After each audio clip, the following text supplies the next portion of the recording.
Bonjour, je suis Alizéa, animatrice nature et je te souhaite la bienvenue dans Histoire au poil, le podcast où les animaux ont la parole.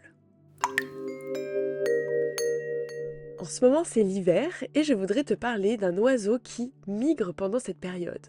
Alors installe-toi confortablement, ferme les yeux et écoute l'histoire de Plumette, l'oie qui ne volait pas comme les autres.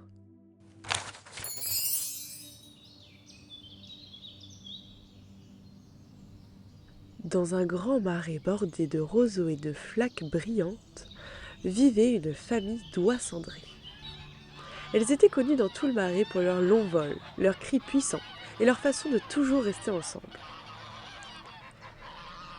Les oies dans ce marais formaient de vraies familles. Elles restaient souvent avec le même compagnon toute leur vie et élevaient leurs petits ensemble en se protégeant les unes les autres. Dans cette grande famille vivait une jeune oison nommée Plumette.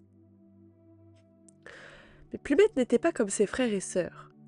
Eux couraient déjà dans les herbes, s'entraînaient à battre des ailes et criaient fort pour se faire entendre.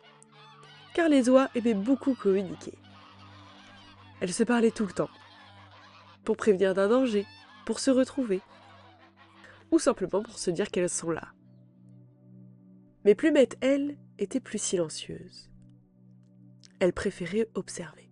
Elle aimait regarder l'eau, le ciel, le mouvement du vent dans les roseaux.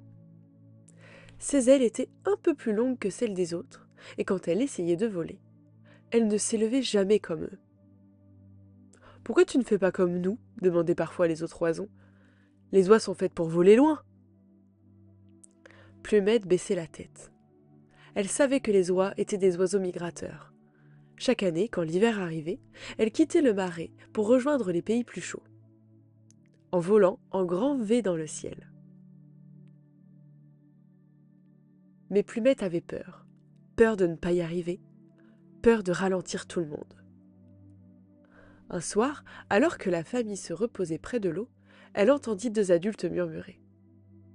« Elle est gentille, mais elle est différente. » Ces mots la piquèrent comme du froid en plein cœur. Alors, avant l'aube, Plumette partit seule. Elle marcha longtemps dans le marais, jusqu'à arriver près d'un étang, calme, où se reflétait le ciel. Là, un vieux héron se tenait immobile. « Pourquoi es-tu seule, petite oie ?» demanda-t-il. « Je ne vole pas comme les autres. Peut-être que je ne suis pas une vraie oie. » Le héron sourit doucement. « Les oies sont de grandes voyageuses, dit-il. »« Oui, mais elles sont aussi de grandes gardiennes. Elles veillent les unes sur les autres, et chacune a sa place dans la formation. » Plumette regarda son reflet dans l'eau. Elle vit ses longues ailes, ses plumes solides, son regard curieux. Elle essaya de battre des ailes, mais cette fois, elle ne cherchait pas à monter haut. Elle chercha juste à sentir l'air passer sur ses ailes. Et doucement, très doucement, elle glissa au-dessus de l'eau et plana un peu. Quand Plumette revint au marais, le groupe d'oies se préparait déjà à partir pour la migration. Les oies s'alignaient, car dans un groupe, certaines prennent la tête, d'autres se reposent derrière, et elles se relaient pour ne pas se fatiguer. Plumette s'approcha. « Je ne vole pas très haut, mais je peux rester longtemps. » Sa maman l'observa. « Alors tu voleras au milieu de nous, dit-elle, là où on se soutient. » Et Plumette vola. Pas la plus rapide, pas la plus forte, mais elle vola avec les autres. Et c'est ainsi que Plumette comprit que dans une famille, on n'a pas besoin d'être pareil pour être à sa place. La morale de cette histoire, c'est que comme Plumette, on n'est pas obligé d'être comme les autres pour appartenir à une famille. Il suffit d'avancer ensemble. Ici se termine l'histoire de Plumette, j'espère qu'elle t'a plu.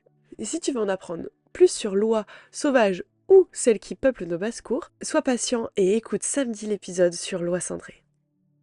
D'ailleurs, ce conte m'a été inspiré d'un livre, puis d'un film sorti il y a peu de temps au cinéma, Le Robot Sauvage. Dis-moi, est-ce que toi tu l'as vu? Et qu'est-ce que cette histoire t'inspire? Je te souhaite à présent une bonne journée, une bonne soirée ou une bonne nuit, et je te dis à très bientôt. Au revoir!